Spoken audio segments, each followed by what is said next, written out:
Bonjour et bienvenue à tous au webinaire Magasin de producteurs.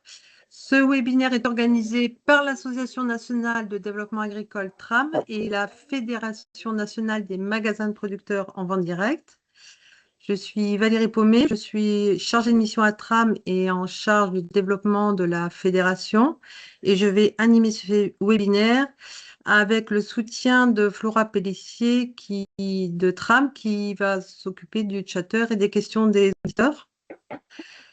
Alors, TRAM propose ce rendez-vous plusieurs fois par an pour les agriculteurs, les salariés des magasins, les porteurs de projets de magasins producteurs et les agents de développement accompagnant ce type de projet. Donc, vous êtes aujourd'hui 19 membres de magasins de producteurs et 26 conseillers animateurs chargés de mission. Donc, ce temps s'adresse précisément à vous. Et l'objectif, c'est de nous permettre d'approfondir des connaissances depuis chez nous, notre lieu de travail, sur une thématique précise en lien avec les magasins de producteurs. Alors, ce webinaire va durer 1 heure. Il va être enregistré pour en permettre la diffusion. Donc, vous pouvez éteindre vos caméras, vos micros, sauf les intervenants, bien sûr.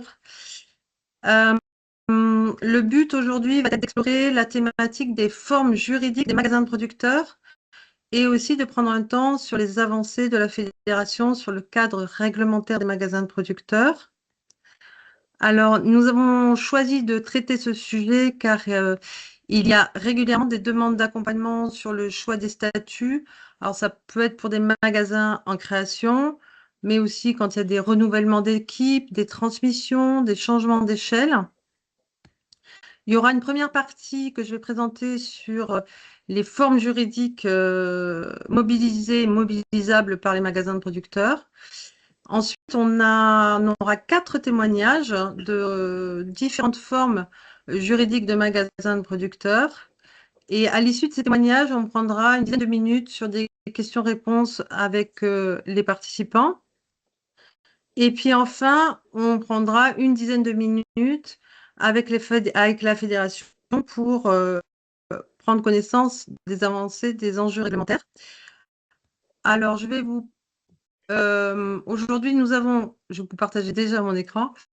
Nous accueillons donc aujourd'hui pour le magasin Terroir et compagnie Marie Vidrin. Bonjour. Pour le magasin Tour de Ferme Sophie Guémont. Pour le magasin La Belle Campagne Yannick Ladonné. Pour la coopérative Hopla Daniel Grandemange et pour la fédération Florian Pascal. Donc chacun prendra le temps de se présenter à l'occasion de son témoignage. Alors, avant d'entrer dans les témoignages, on va prendre quelques minutes pour poser quelques repères sur les formes juridiques des magasins de producteurs. Alors, clairement, l'objectif n'est pas de faire un cours de droit, mais plutôt de rappeler pourquoi la question des statuts juridiques est importante et ce qu'il faut regarder quand on fait ce choix. Je vous ai préparé des supports. Donc, tout d'abord, le magasin de producteurs est avant tout un projet collectif porté par des producteurs. Donc, c'est un lieu physique, il y a un local qu'on va louer ou qu'on va acheter, de vente directe, il n'y a pas d'intermédiaire, le producteur reste maître de sa commercialisation des produits locaux. Donc, c'est géré par un collectif. Dans le magasin de producteurs, c'est important la notion de cette gouvernance collective par les producteurs. Donc, géré par un collectif qui se donne des règles de fonctionnement. Et c'est bien ces règles de fonctionnement qui vont être déterminantes dans les statuts. Le capital, quand il y en a, est détenu majoritairement par les agriculteurs.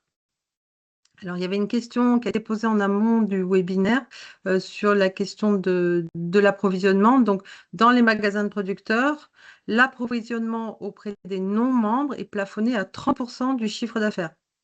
Et c'est limité à des producteurs agricoles, des coopératives agricoles ou des artisans de l'alimentation.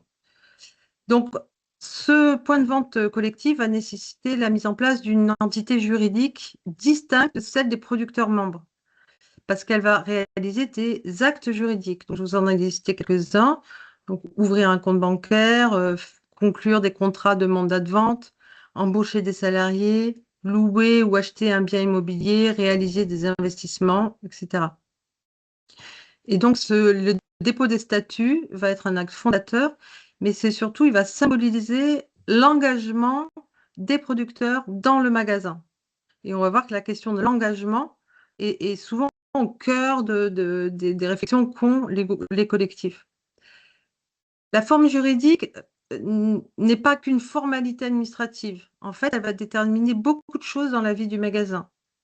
Donc, les valeurs que le groupe veut défendre, la question de la gouvernance, les producteurs qui sont associés, non associés, la question des responsabilités, la fiscalité, cadre économique. Sur cette question-là, justement, on me dit à l'écouteur que Trump va sortir un kit fiscal bientôt qui va pouvoir éclairer les magasins sur ce sujet de la fiscalité et notamment relatif au statut. Les entrées et les sorties des producteurs dans le magasin. En gros, la forme juridique, elle traduit le projet collectif et un mode de gouvernance. Donc, c'est vraiment important de prendre ce temps-là, de réfléchir en amont du choix des statuts à ce que vous voulez en faire. Et j'aurais tendance voilà, à conseiller de dire que c'est bien de se faire accompagner à ce moment-là pour clarifier avec le groupe le projet, voire se faire accompagner d'un ou une juriste pour finaliser les statuts. Donc, il n'y a pas de forme idéale de forme juridique.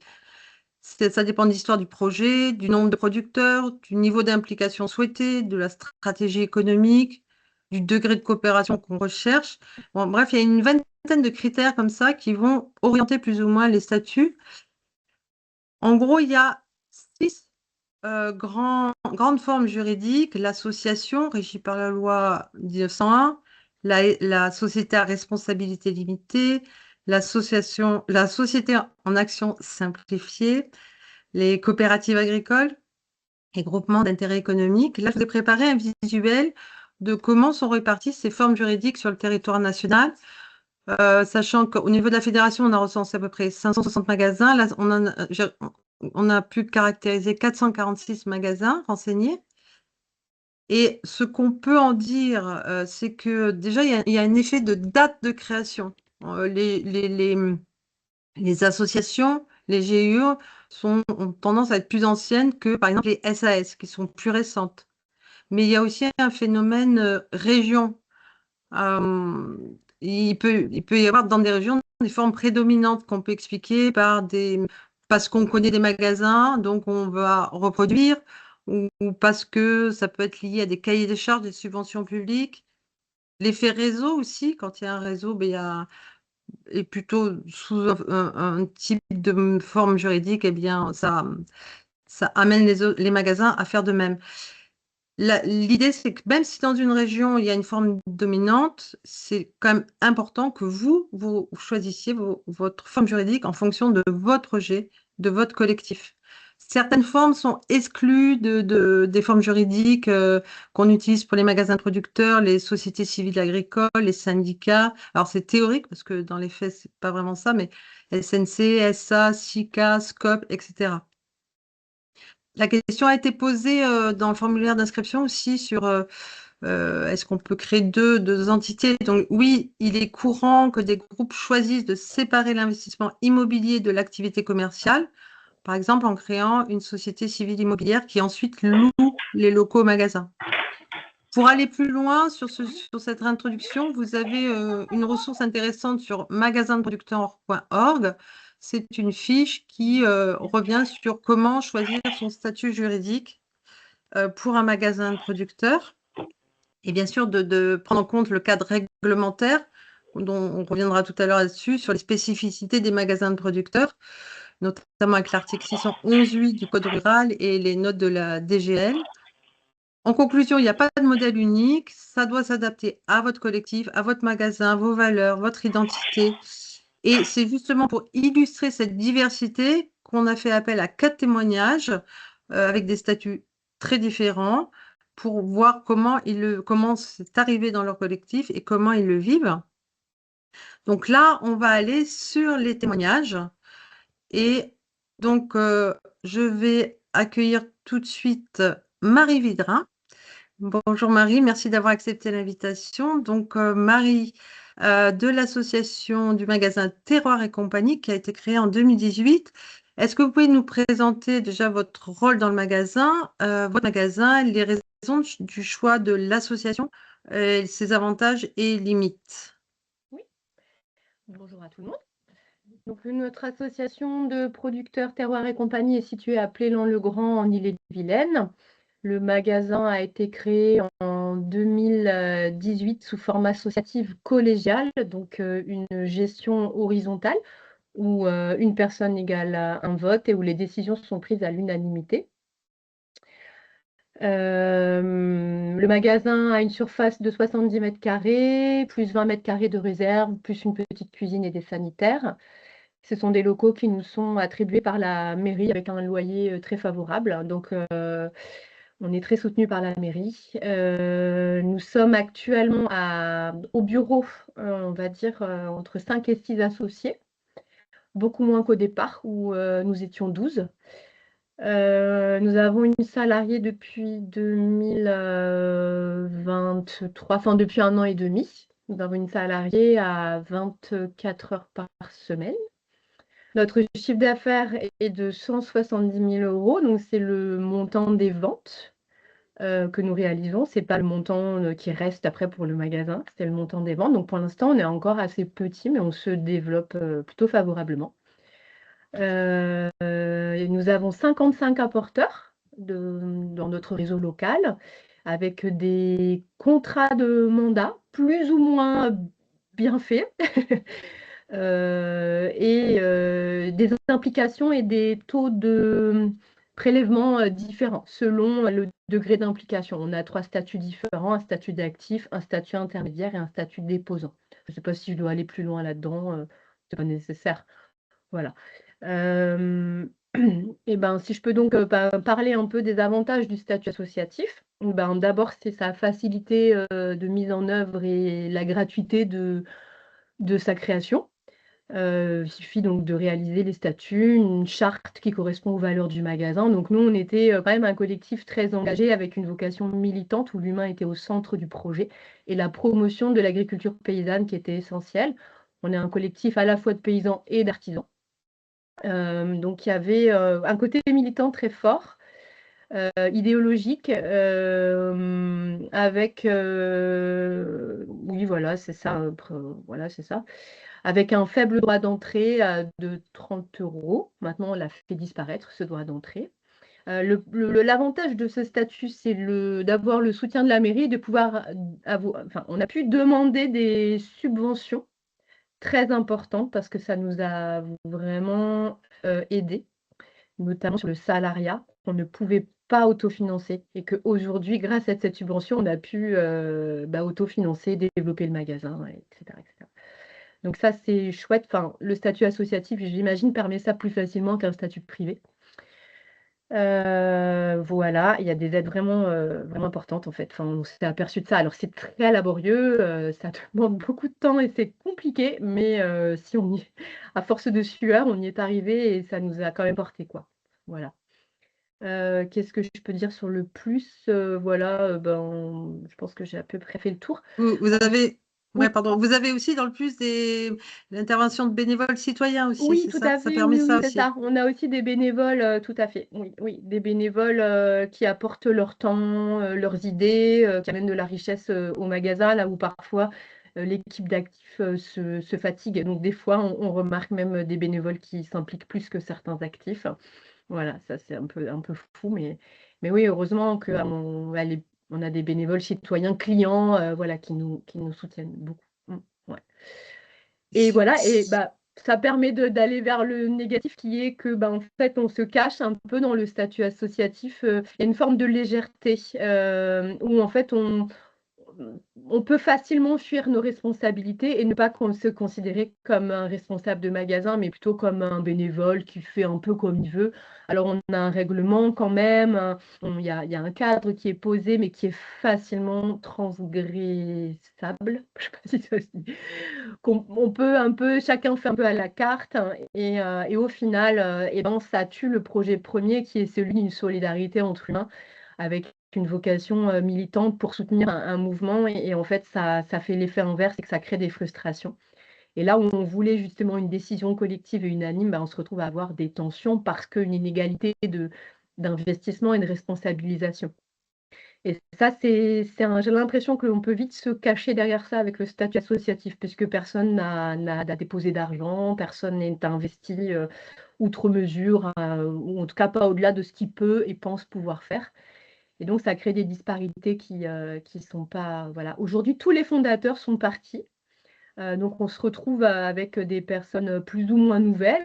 Moi, en fait, j'étais pas dans les fondateurs. Je suis arrivée il y a 4 ans. Je suis une des plus anciennes maintenant.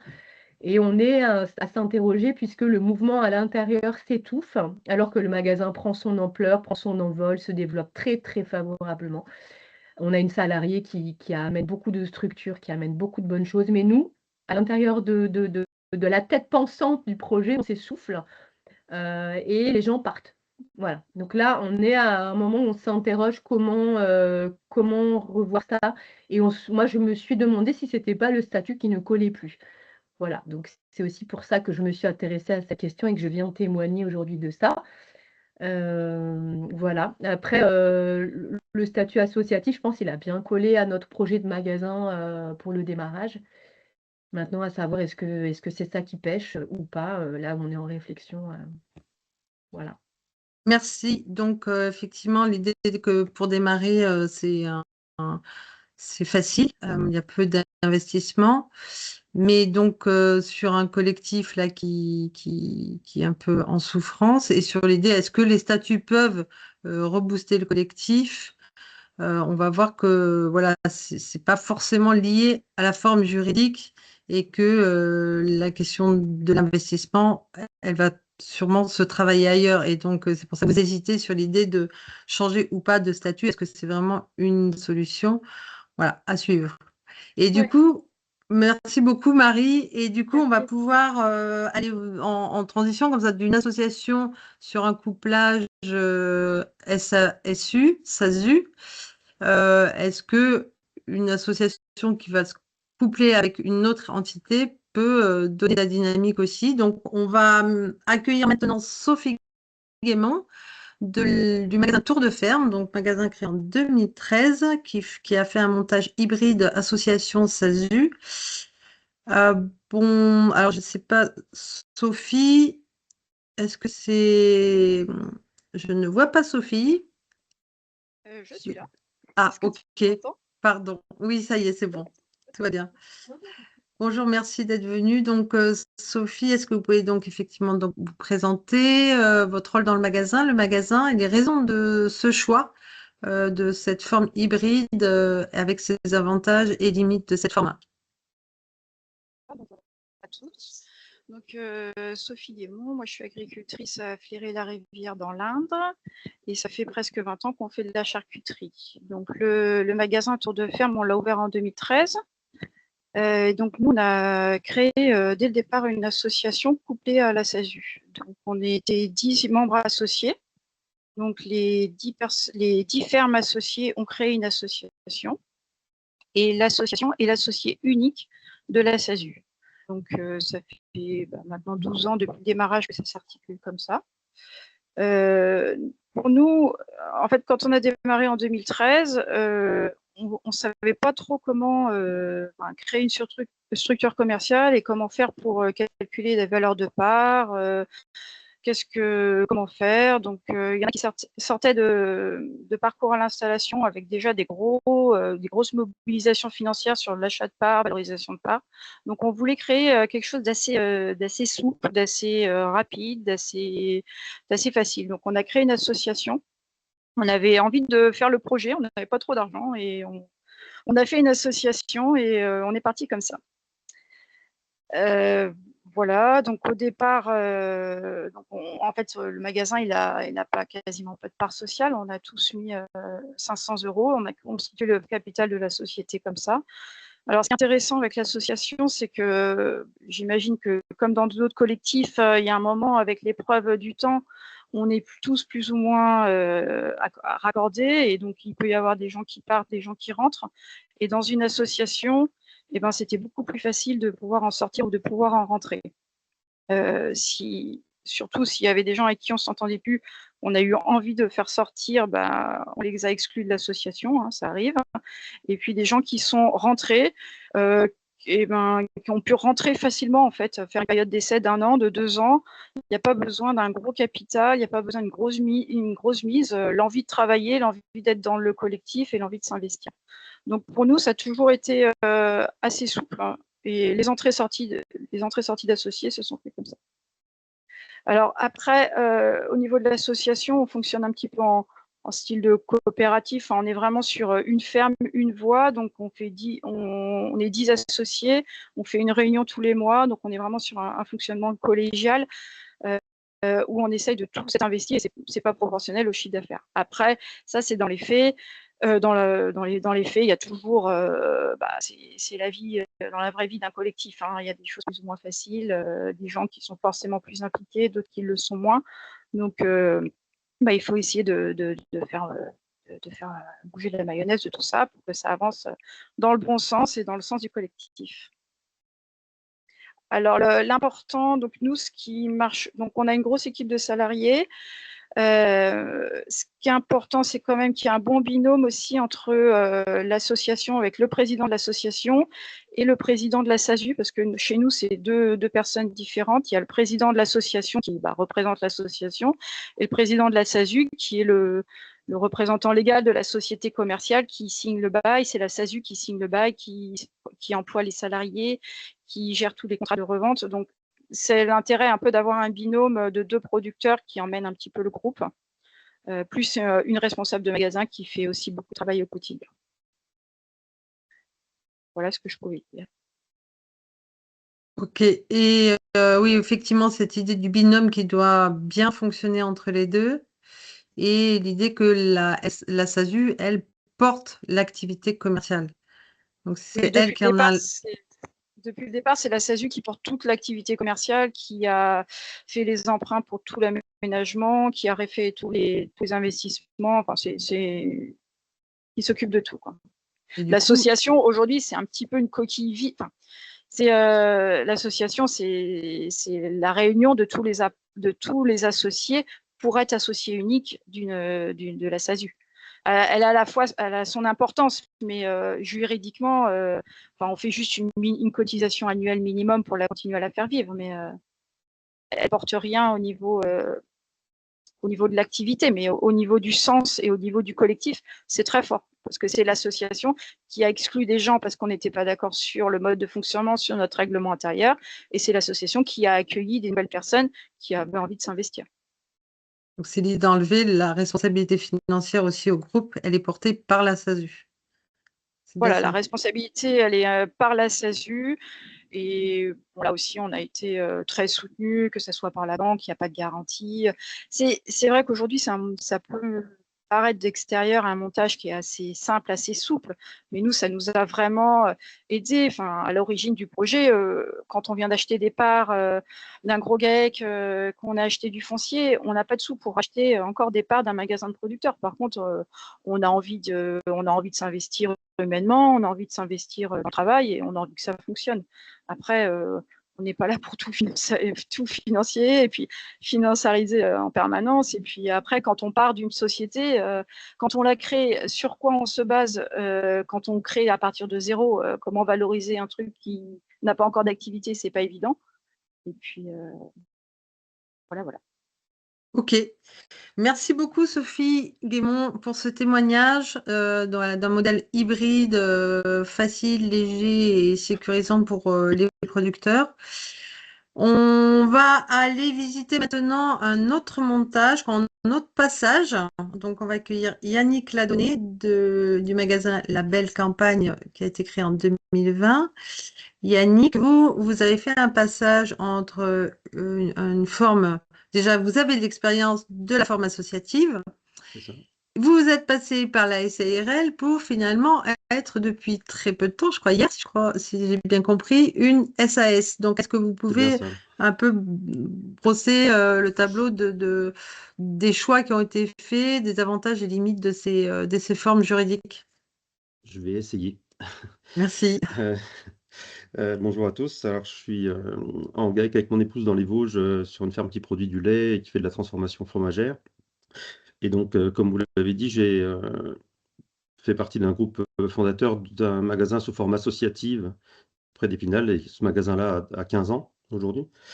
Et c'est un groupe de ce magasin-là qui est allé prospecter ailleurs pour monter un autre magasin parce qu'on avait des capacités de production supplémentaires. Donc, la Belle Campagne, le magasin pour lequel je vous parle aujourd'hui, c'est un magasin qui est né de manière un peu particulière parce que l'année 2020 était quand même pas une année très stable. Donc, on a dû repousser notre ouverture après les différents confinements.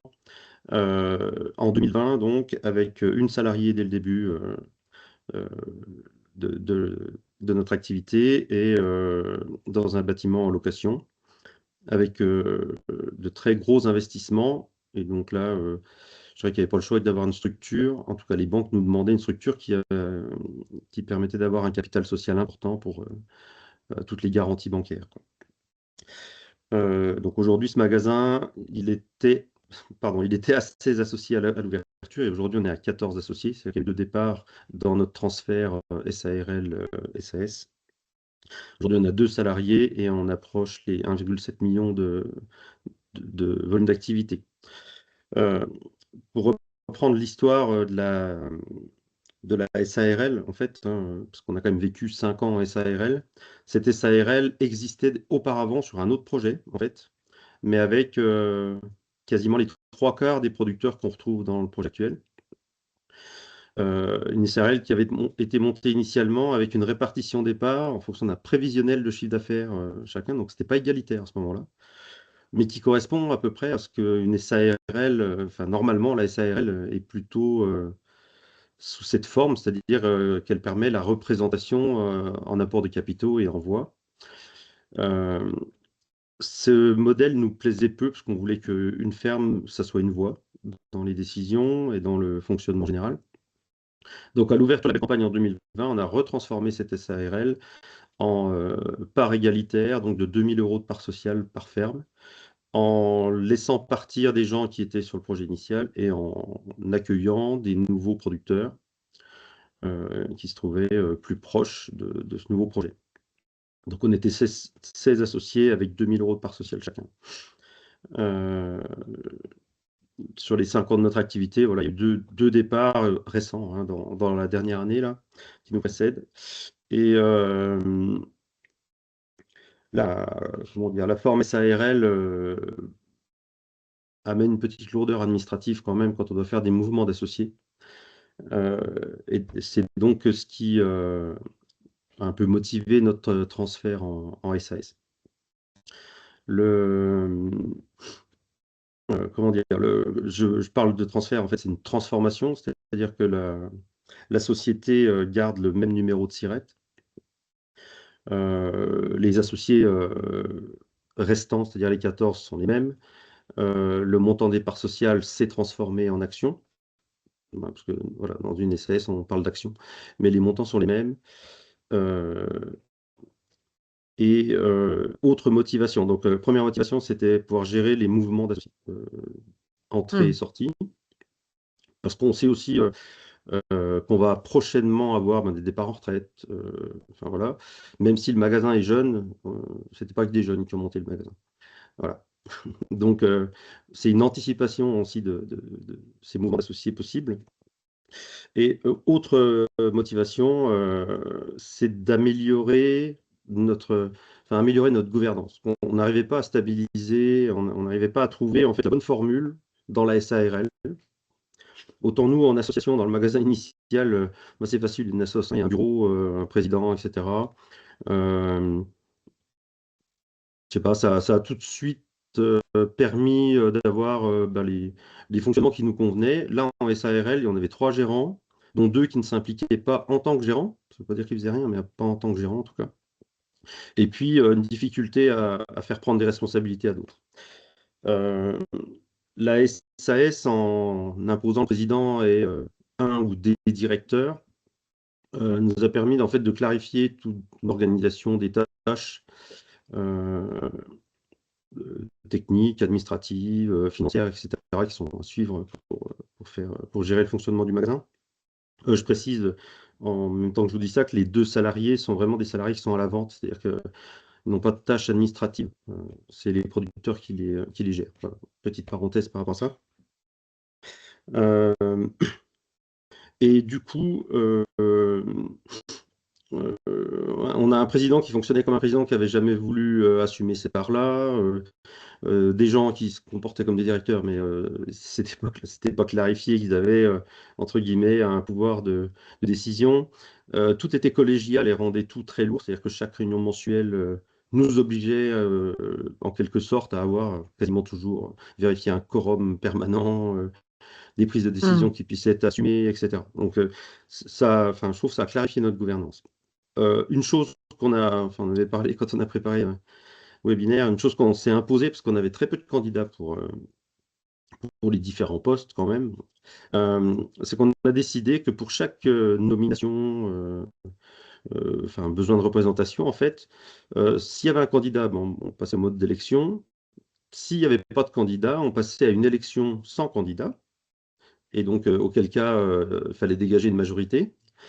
Et s'il n'y avait pas de majorité, alors qui était aux 2 tiers, qu'on avait défini dans nos statuts et règlements intérieurs, on tirait au sort. C'est-à-dire que de toute façon, on trouvait un représentant. C'est un truc qu'on a décidé il n'y a pas très longtemps. Et là, du coup, bizarrement, il y a eu des candidats. Je sais pas.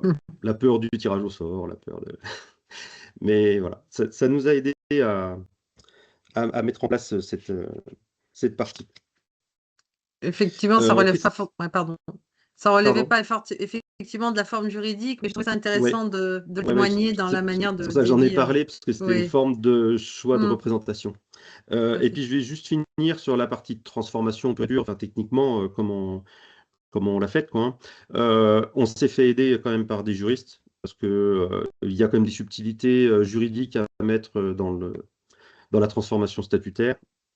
Même si du coup notre siège social ne changeait pas, l'objet social reste le même, le SIRET reste le même, donc ça c'était facile. Une transformation, ça coûte quand même, au bas mot, 4 500 € à peu près, quand même. Un truc qui coûte très cher pour rien du tout, c'est le commissaire à la transformation, qui vous fonctionne 1000 à 1200 € pour dire que vous avez le droit de vous transformer. En gros, on n'a pas laissé de dette en SARL et on a le droit de passer en SAS, c'est ça en gros, le contrôle qui est effectué. Et puis les formalités de dépôt, enregistrement. Voilà. Et donc là, on sait déjà qu'on va avoir, on est en SAS donc depuis hier, c'est notre réunion mensuelle hier soir. J'ai un petit yeux, je suis désolé. Mais on sait déjà qu'on va activer la modification de notre liste d'associés, parce qu'on a peut-être un mouvement qui va se faire, une entrée, pour le coup, d'un producteur à porteur en futur associé. Voilà, Ok. c'est tout frais, tout récent, c'était pas prévu au départ. Voilà. Je ne sais pas si je peux Merci ajouter beaucoup. d'autres choses, mais Voilà, je pense donc que j'ai brossé voilà, l'idée le c'était sujet. de brosser rapidement autour de la SARL, une forme sociétaire qui facilite l'accès au financement, notamment bancaire, et la SAS là avec une gouvernance qui facilite la gouvernance et l'entrée-sortie des associés. Merci beaucoup, Yannick. On va accueillir maintenant Daniel Grandemange pour la coopérative Hopla, encore un nouveau modèle de forme juridique. Daniel, merci d'être venu. De vous présenter votre rôle dans le magasin, votre magasin et les raisons de ce choix de coopérative agricole, avantages et limites, mais je crois que vous y voyez surtout des avantages. Oui, bonjour tout le monde. Donc Daniel Grandmange, le directeur de la coopérative Hopla depuis 2017. Le magasin a ouvert en mars 2012 et tout de suite sous la forme juridique d'une coopérative. Donc le choix a été fait par les producteurs, donc ils étaient 14 producteurs associés au départ, et le choix a été fait tout de suite par rapport à la restriction du fait d'être en coopérative. Donc pas possibilité d'achat-revente. Aujourd'hui, le magasin c'est toujours 14 producteurs associés, mais c'est 70 producteurs sous le même toit. Donc pour les autres producteurs, ce sont ce qu'on appelle des tiers non associés. Et aujourd'hui, le magasin fonctionne avec 19 salariés et fait 4,3 millions d'euros de chiffre d'affaires à l'année. Donc, c'est pareil, ce sont bien les ventes et ce ne sont pas les commissions là, dont je parle. Cet avantage-là, je dirais, il est avec plusieurs points. Comme je l'ai dit tout à l'heure, c'est surtout l'achat-revente, donc le côté restrictif, ce qui permet de pouvoir avoir, encore une fois, des produits qui sont de saison et liés à l'agriculture locale. En termes je dirais, de fonctionnement, et ben là, on fonctionne avec un président trésorier comme une association. Et les membres du bureau et du conseil d'administration se réunissent une fois par mois pour débattre d'un certain nombre de faits, d'organisation pour le magasin. Donc, à chaque fois, c'est un homme, une voix, et c'est pas lié, les votes ne sont pas liés au chiffre d'affaires. Donc, c'est pas la personne qui fait le plus de chiffre d'affaires qui aura le plus de poids, en l'occurrence. L'autre aspect avantageux, c'est l'aspect financier et entre autres les avantages l'avantage fiscal, puisque aujourd'hui, au niveau des impôts, c'est uniquement les tiers non associés et au niveau du taux de commission, où on va être imposé sur ce chiffre-là, uniquement. Et pour le reste, il n'y a pas d'imposition du tout sur le chiffre d'affaires qui est fait par les associés. L'aspect un petit peu plus, je dirais, difficile peut-être au départ, c'est de se dire, OK, ben, au départ, on va faire des investissements. Et là, pour le coup, les producteurs associés sont avec une caution solidaire. Et donc, c'est forcément un engagement fort pour les producteurs. Donc, évidemment, plus on avance dans le temps, plus les prêts seront remboursés et moins il y aura ces cautions solidaires. Et ce qui est le cas aujourd'hui pour la coopérative, puisque les très gros prêts commencent à se terminer et vont se terminer pour 2026-2027, pour les plus gros. Entre-temps, il y a eu quelques prêts qui ont été refaits, mais je dirais que l'investissement lourd de départ, aujourd'hui, se finit. Les salariés donc, ne participent pas à la gouvernance. Clairement, aujourd'hui, c'est bien les producteurs qui sont à la gouvernance, les producteurs associés. Après, je dirais, pour autant, les producteurs qui sont non associés aujourd'hui, on les écoute et on les sollicite également, parce que la vie du magasin, elle n'est pas faite qu'avec des produits des associés, elle est faite avec l'ensemble des producteurs, donc les 70 producteurs. Et lorsqu'on a besoin de faire des thématiques de mise en avant, il est important qu'il y ait des thématiques qui soient liées à l'aspect commercial et pas qu'à l'aspect du producteur. Et de mettre de côté les producteurs non associés et de faire travailler que les producteurs associés. C'est surtout, je dirais, dans la dynamique commerciale qui est important aujourd'hui de faire vivre le magasin avec l'ensemble des producteurs. Que vous dire d'autre? Comme je vous le disais, hein, c'est relativement restrictif dans l'approvisionnement du magasin. Donc, ça veut dire que derrière, en 2012, quand le magasin a ouvert avec les 14 producteurs, il a fallu, à un moment donné, aller chercher d'autres producteurs, d'autres marchés, d'autres produits qui ont fait vivre aussi le magasin.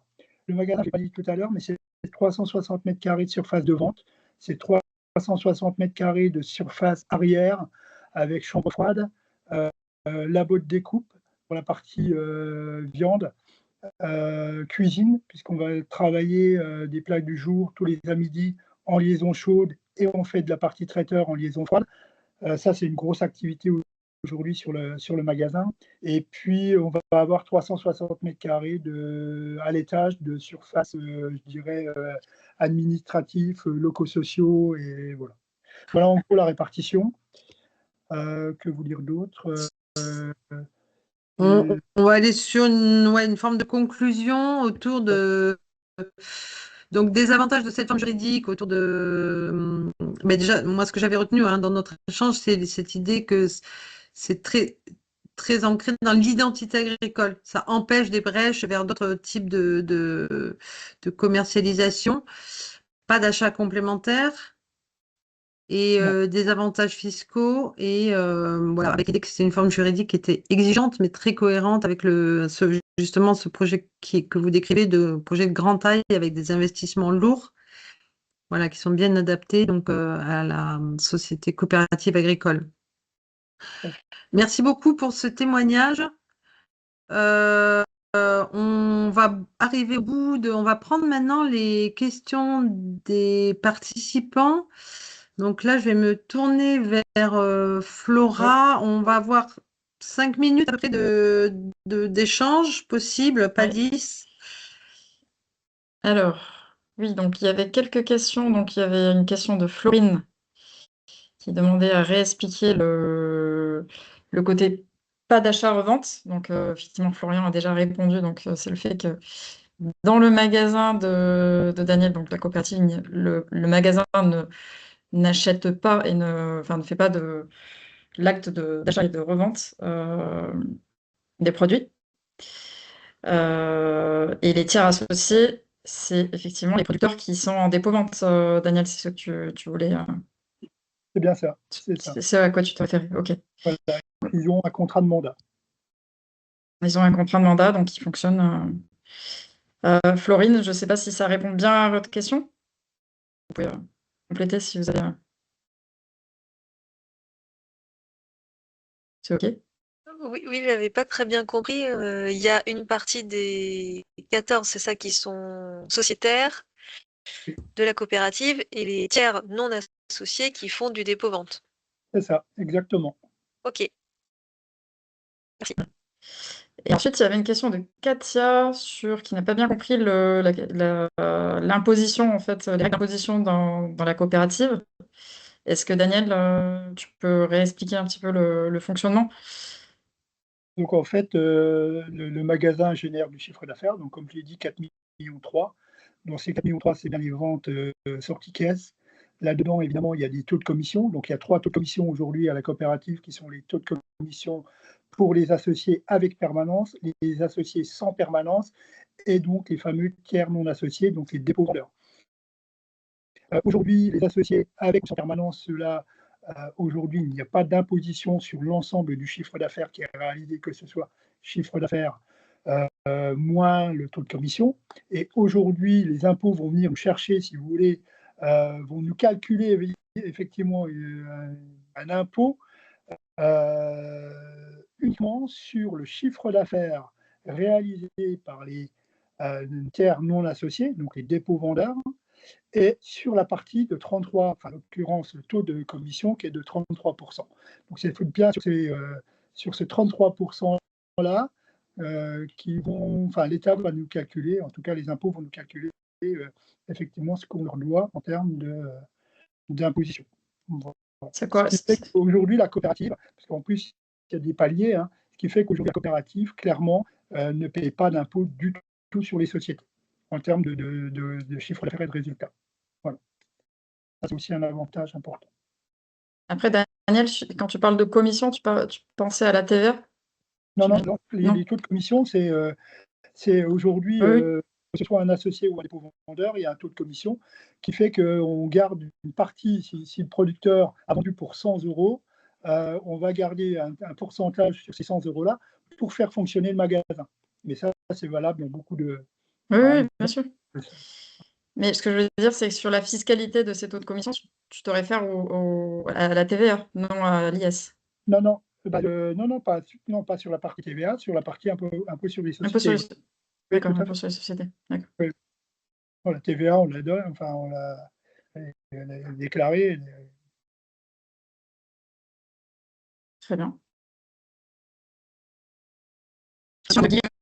Quels sont les taux de commission des associés coopérateurs? Alors, associés avec permanence, on est à 27%. Associés sans permanence, on est à 31%. Et donc, les tiers non associés, on est à 33%. Après, sur une grosse structure, hein, on a voilà, le chiffre d'affaires, vous l'avez vu, et on est 19 salariés. Donc, il y a effectivement, avec une ouverture du mardi au samedi, en non-stop. Hein. Voilà. Et effectivement, au niveau de ce qu'on a pu observer sur les taux de commission dans les magasins de producteurs, on va être entre 7 et 27-30% selon le type de magasin.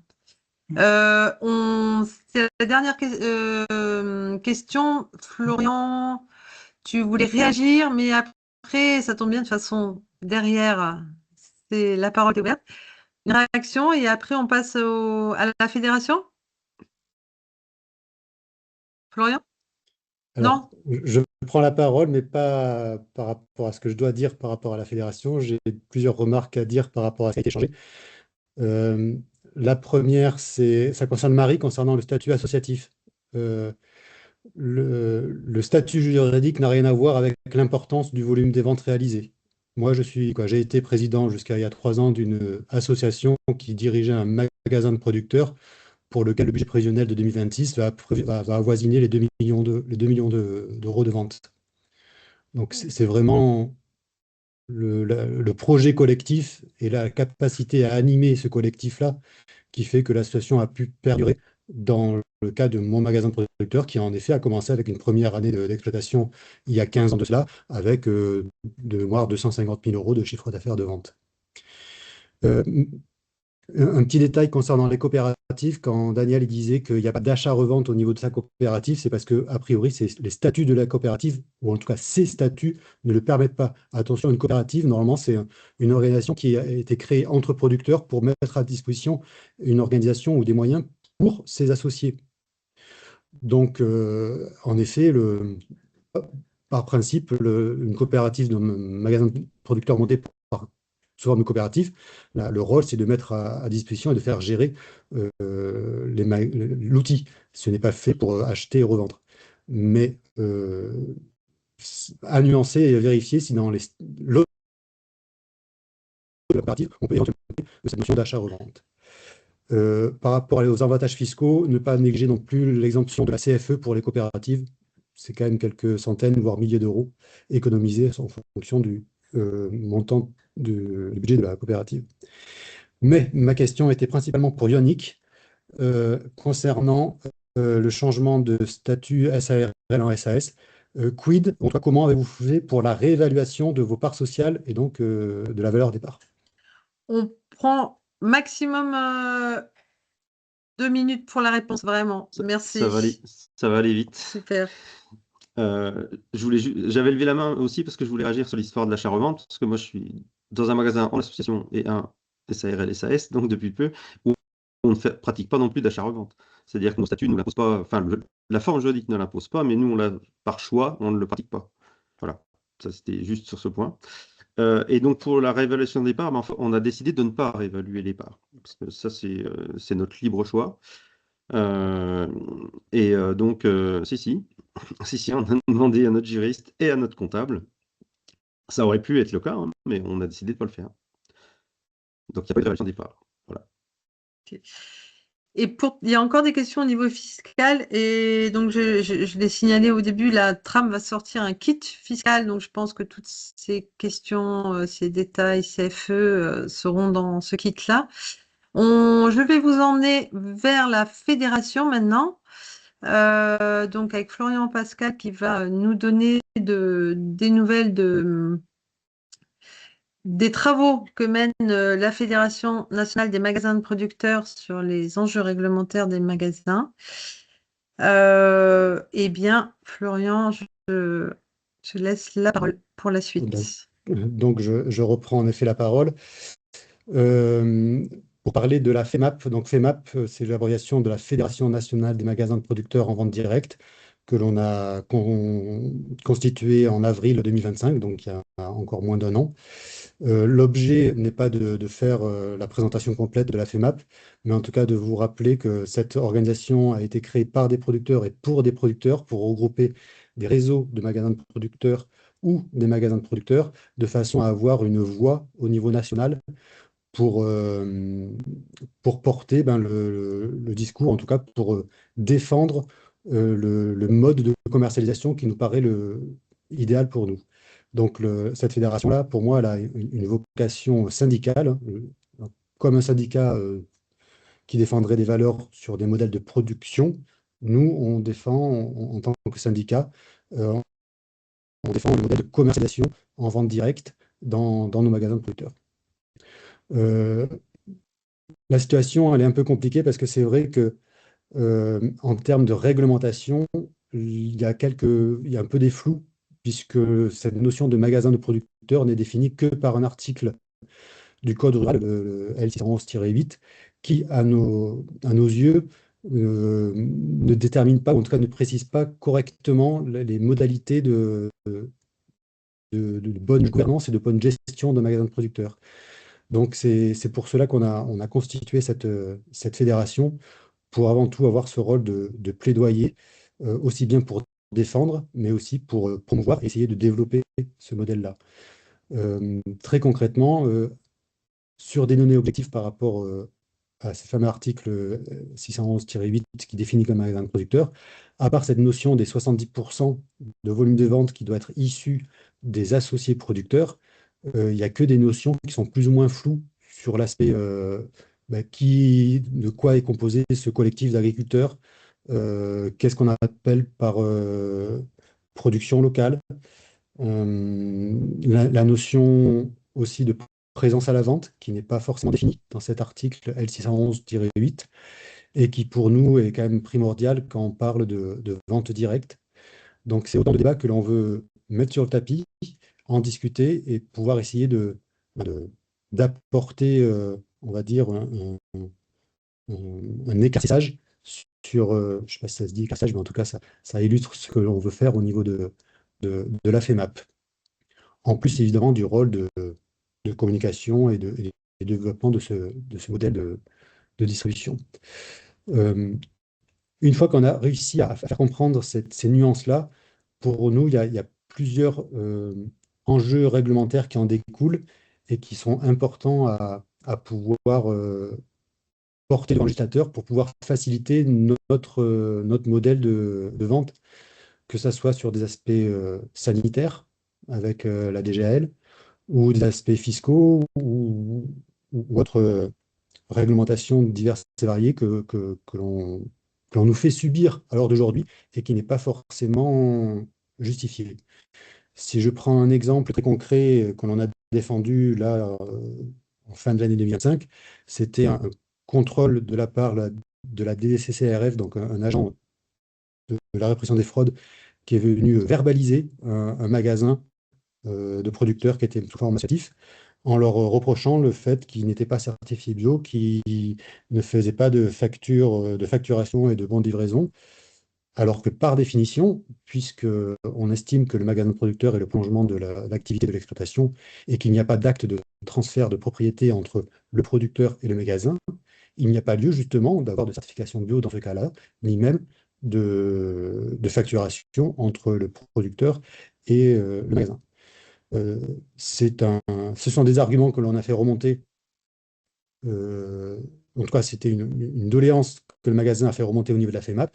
La FEMAP a contacté la DCCRF en question avec un argumentaire qui a pu lever cette verbalisation et donc qui a annulé ce procès verbal. Donc voilà l'exemple concret que l'on peut faire au niveau de la FEMAP. Nous, évidemment, plutôt que d'essayer de répondre aux différentes sollicitations sur le terrain, notre enjeu, c'est de pouvoir modifier la réglementation pour qu'elle corresponde à des pratiques qui sont vertueuses et qui puissent s'imposer partout sur le territoire national, voire pourquoi pas européen, puisqu'il y a là aussi des problèmes à régler au niveau européen. En tout cas, je ne peux que vous encourager à vous intéresser à nos travaux au niveau de la fédération, de la FEMAP. On va lancer nos appels à cotisation pour l'année 2026. Attention, je réinsiste, la FEMAP reste dans ce rôle syndical de défense et de promotion de notre modèle de magasin de producteurs. La fédération, la FEMAP, n'a pas un rôle d'accompagnement tel que peut l'avoir les structures accompagnatrices qui sont spécialisées dans l'accompagnement de collectifs et la mise en place de magasins de producteurs. Et pour compléter un peu, dire que du coup, la fédération a produit un document de positionnement qui raconte ce que vient de présenter Florian Pascal, où on décrit voilà, les demandes et on invite les responsables de magasins de producteurs qu'ils souhaitent à pouvoir s'approprier ce document et à aller voir leurs élus pour essayer d'ouvrir des portes pour nous permettre de clarifier et sécuriser le cadre réglementaire pour les magasins magasins de producteurs. Donc ce Je document reprends la est... parole. Ah, pardon, vas-y. Juste en effet, pour préciser qu'en effet, en moins d'un an d'existence, maintenant, on est à plus d'une soixantaine de magasins de producteurs identifiés et adhérents à la FEMAP. On a fait ce premier travail, on va dire, de consolidation de façon à pouvoir crédibiliser notre parole. Alors évidemment, pour l'instant, 60 magasins sur les à peu près 600 représentés, ça ne représente que 10% des magasins de producteurs. L'ambition est de fédérer encore mieux.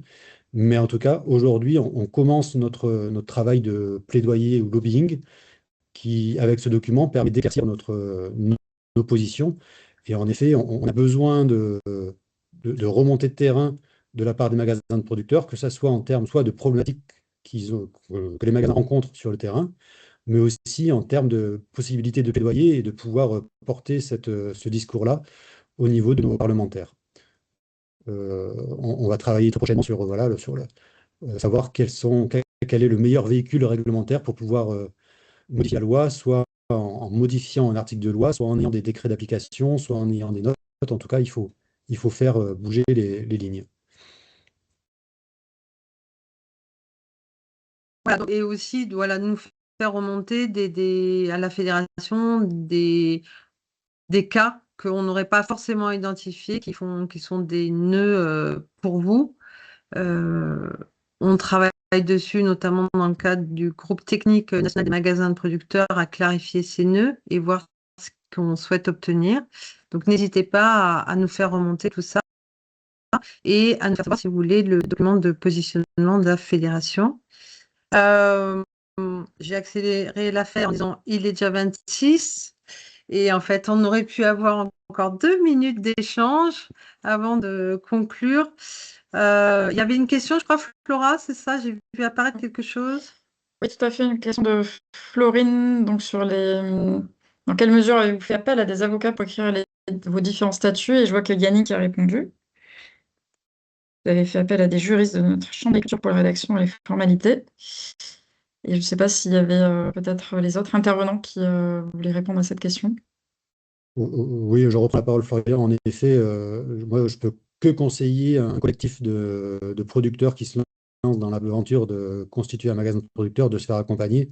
Voilà, il y a toutes les structures accompagnatrices qui peuvent le faire, même à disposition de ce genre de moyens via des formations qui permettent d'être financées quasiment. Mais évidemment, il y a aussi des conseillers plus spécifiques des chambres d'agriculture qui peuvent apporter leur regard, sachant que euh, tous les conseillers juridiques, que ce soit les chambres d'agriculture ou autres, n'ont pas ce regard technique sur les magasins producteurs. La petite nuance là par rapport aux coopératives, ce que je vous ai dit, c'est-à-dire que si on prend des statuts classiques d'une coopérative, il faut faire attention parce qu'il n'y aura pas cette possibilité d'achat-vente dans les statuts classiques d'une coopérative. Moi, ce que je voulais revenir sur une thématique un peu plus globale par rapport à la notion de statut juridique. Il est clair que les statuts juridiques ne sont qu'un habit, hein, et que l'habit ne fait pas le moine. Avant tout, il faut définir qui on est et quel moine et quelle religion on adopte pour pouvoir après choisir son habit. Et bien évidemment, on peut changer d'habit à tout moment. On peut aussi modifier notre façon de vivre le collectif. Et il faut après, derrière, qu'en effet, que les statuts puissent évoluer. Mais ce qui est plus important, c'est en effet de définir notre éthique et le collectif, de pourquoi on est là ensemble. Et la question principale pour moi, c'est vraiment de répondre à la question quelles sont les motivations? Est-ce qu'on s'implique dans un magasin de producteurs pour en tirer une plus-value liée à notre exploitation agricole par rapport à nos produits? Ou est-ce qu'on espère avoir une plus-value par rapport à l'outil que l'on met en place? Et là, la nuance est très différente parce que dans un cas, la plus-value générée, ou en tout cas l'argent que l'on génère, le bénéfice qu'on génère, va être automatiquement redispatché par l'intermédiaire de la baisse des commissions de façon à ce que donc, cette plus-value aille dans la poche des producteurs au niveau des exploitations. Ou alors, est-ce qu'on met en place une activité commerciale pour vendre? Et là, on peut capitaliser sur cette activité-là avec une notion de distribution de bénéfices qui reste au niveau de l'activité du magasin. Merci pour cette conclusion que du coup, je n'ai pas besoin de faire. Et donc, d'aller remercier Florian Pascal, Marie Vidrin, Sophie Guémont, Yannick Ladonné, Daniel Grandemange. Merci beaucoup pour votre participation, vos témoignages. Merci aux auditeurs de nous avoir écoutés et posé des questions. Vous retrouverez prochainement l'enregistrement de ce webinaire sur le site internet de Tram. Ce webinaire a été réalisé grâce à l'appui de l'équipe Tralim, dont fait partie Flora notamment, et Pauline Mendes pour la logistique. Donc, on arrive au bout. Nous vous souhaitons un bon après-midi et vous disons à bientôt pour un prochain webinaire. Merci beaucoup.